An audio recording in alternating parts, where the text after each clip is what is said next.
નમસ્કાર, spark today ન્યૂઝમાં આપનું સ્વાગત છે। એક બાજુ જે વડોદરામાં પાણી ભરાય છે નીચાણવાળા વિસ્તારમાં, અને એક બાજુ જે ભૂવાનો સિલસિલો છે તે દિવસ અને દિવસે વધતો જાય છે।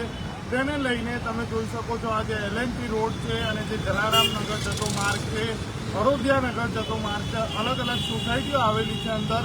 ત્યાં ભૂવો તો પડ્યો હતો, પછી જે પાણીની જે લાઈન છે તે પણ તૂટી ગઈ હતી। સાથે જે સામાજિક કાર્યકર દ્વારા રજૂઆત કરવામાં આવી, પછી આ જે કામગીરી છે તે સ્ટાર્ટ કરી દેવામાં આવી છે। તમે જોઈ શકો છો દર્શક મિત્રો, વારંવાર આ જે રોડ પર અને જલારામનગર જતો જે માર્ગ છે ત્યાં ભૂવા પડતા હોય છે। સાથે આ જે પાણીની લાઈનમાં જે તૂટી ગઈ હતી તેને લઈને આજે રજૂઆત કરવામાં આવી સામાજિક કાર્યકર દ્વારા। પછી આ જે ભૂવાનો જે સિલસિલો છે અને જે પાણીની લાઈન તૂટી હતી તેની કામગીરી છે તે ચાલુ કરી દેવામાં આવી છે।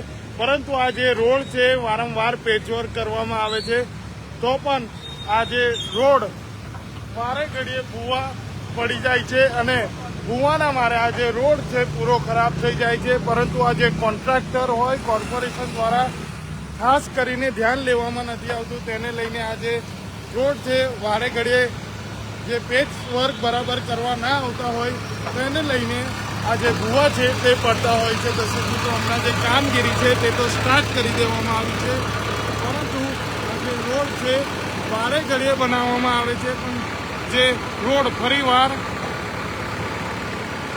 ખાડા પડી જાય છે, ભૂવા પડી જાય છે।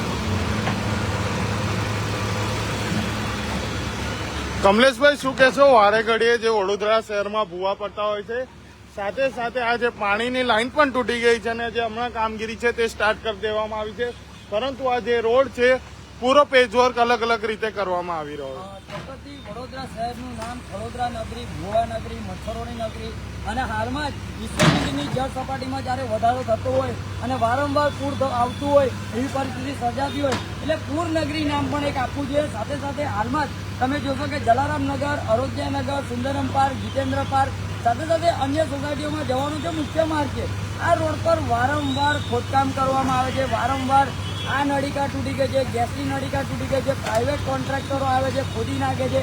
એટલે વોર્ડ નંબર 3ના કોર્પોરેટરો, ધારાસભ્ય કરે છે શું? ઓનલી ફોટા સેશન કરીને વાહવાહી કરવાની, માર્કેટિંગ કરવાનું, એટલે તમને બીજું કશું દેખાતું નથી। એટલે વોર્ડ નંબર 3ના કોર્પોરેટરો, ધારાસભ્ય કંઈક ને કંઈક ખોવાઈ ગયા છે।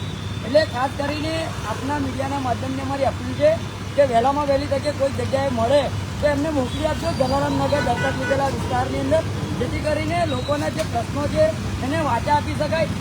સાથે સાથે હાલમાં પણ પૂરની પરિસ્થિતિ છે તેવા સમયે ભ્રષ્ટાચારનો ભૂવો પડ્યો છે।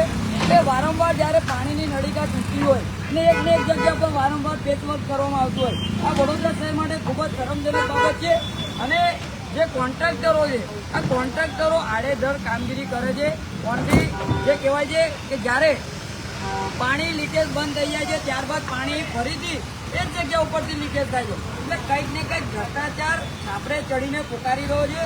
આ પાણીની નળિકા જ્યારે તૂટતી હોય ત્યારે એની અંદર શીશુ ભરવાનું હોય છે અને એને જે કે બે સાંધા હોય છે એને બરાબર લીકેજ પુરાણ કરવાનું હોય છે, પરંતુ હાલમાં કોન્ટ્રાક્ટરો ઓનલી સળ વાપરી અને ભ્રષ્ટાચાર કરી રહ્યા છે। એ સળ 6 મહિના પછી ખોવાઈ જાય છે, એટલે ફરીથી પાછો એ જ જગ્યા ઉપર ભૂવો પડે છે। એટલે વડોદરા શહેરના મોટા મોટા જે એન્જિનિયરો છે, જે કહેવાય છે કાઈ નાકાઈ, આ બધા જ લોકો જે ભણેલા ગણેલા છે તો એમને કેમ સમજ નથી પડતી? એટલે કંઈક ને કંઈક લાગી રહ્યું છે કે થર્ડ પાર્ટી ઇન્સ્પેક્શન જ્યારે થતું હોય એટલે કોન્ટ્રાક્ટરો, અધિકારીઓ અને નેતાઓ આ 3ની ટકાવારીના કારણે અવારનવાર ભ્રષ્ટાચારના ભૂવા પડી રહ્યા છે. વડોદરા શહેરનું નામ વડોદરા નગરી પડ્યું છે, ભુવા નગરી નામ પડ્યું છે. આ વડોદરા શહેરમાં શરમજનક બાબત છે. મુખ્યમંત્રીએ વારંવાર આવવું પડે છે, ગૃહમંત્રીએ વારંવાર આવવું પડે છે. આ વડોદરા શહેરમાં શું ચાલી રહ્યું છે? વડોદરા શહેરના મેયર બીમાર પડી જાય છે, ચેરમેન એવું કહેતા હોય કે ભાઈ તરાપા લઈ લો, બોટ લઈ લો, સાથે સાથે તમે દોરડા લઈ લો. સાહેબ આ કઈ રીતનું છે? તમે લોકો ભણેલા ગણેલા બેઠા છો ખુરશી ઉપર, તમને એટલી સમજ નથી. કારણ કે નાગરિકો ટેક્સ ભરે છે, વેરા ભરે છે, અને હાલમાં પરિસ્થિતિ એ રીતની છે કે વારંવાર પૂર આવી રહ્યા છે, વારંવાર ભૂવા પડી રહ્યા છે, વારંવાર વડોદરા શહેરના તમામ રોડ રસ્તાની વાત કરે 6 કિલોમીટરના અંતરે વડોદરા શહેરની અંદર ભ્રષ્ટાચારનો ભૂવો પડી રહ્યો છે. આ વડોદરા શહેર માટે ખૂબ જ શરમજનક બાબત છે.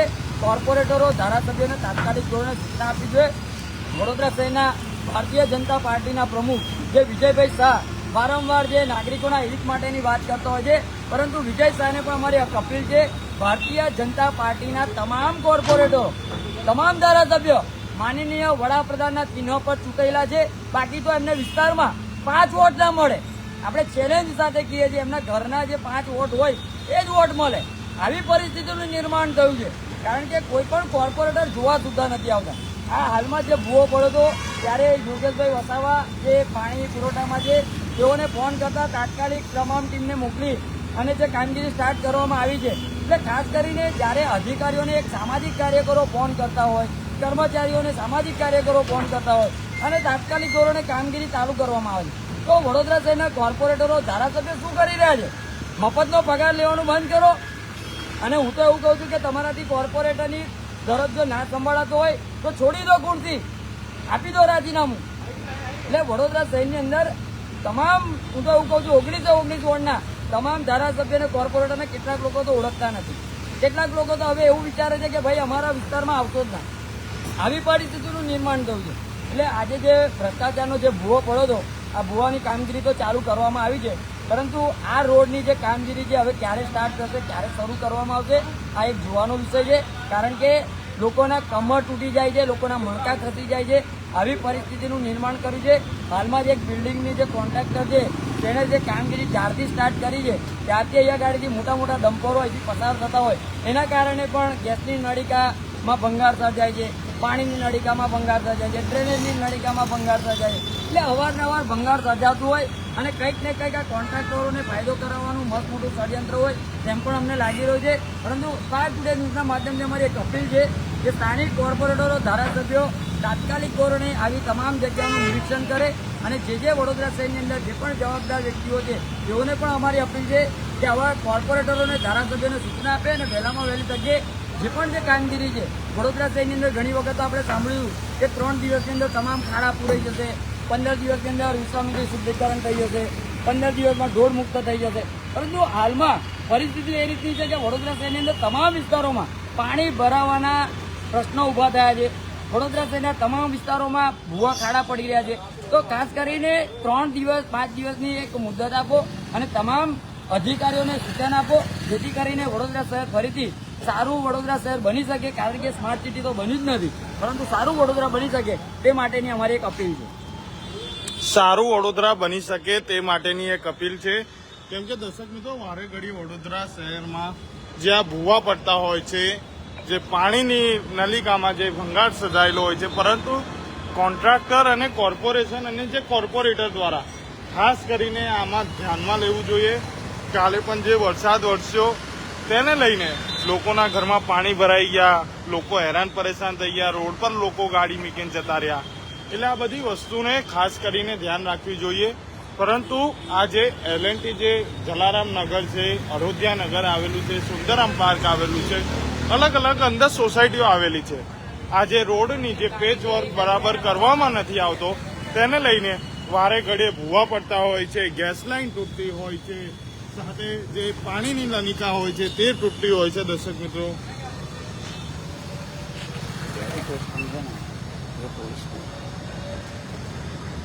હવે આ જે બેરીગેટ કોર્પોરેશન દ્વારા લગાવવામાં આવે, જે વડોદરા મહાનગરપાલિકાનું જે બેરીગેટ લગાવવાનું હોય, પરંતુ વડોદરા સિટી પોલીસનું આ જે બેરીગેટ લગાવ્યું છે એ પણ સારું નથી લાગતું. જે કામગીરી કોર્પોરેશન દ્વારા કરવામાં આવે છે ત્યારે ગુજરાત પોલીસનું જે આ બેરિકેડ છે તે લગાવવામાં આવે છે એ ખોટી વાત છે. પરંતુ જે કાલે વરસાદ વરસ્યો, અનેકના ઘરમાં પાણી ભરાઈ ગયા, લોકોના જે દુકાનોમાં પાણી ભરાઈ ગયા. સાથે અમારી સ્પાર્ક ટુડેની જે ટીમ છે અલગ અલગ વિસ્તારોમાં જઈને જોયું, બધે જ બધું વડોદરા શહેરમાં ચારે બાજુ પાણી હતું. તો ખાસ કરીને કોર્પોરેશન તંત્ર જે પ્રી મોન્સૂનની કામગીરી હોય છે, જે ભૂવા પટ્ટા હોય છે, ખાસ કરીને ધ્યાન રાખે તો આ વડોદરા શહેરનું જે નામ બદનામ થાય છે તે ના થાય. હું Kamlesh Joshi, spark today news, Vadodara.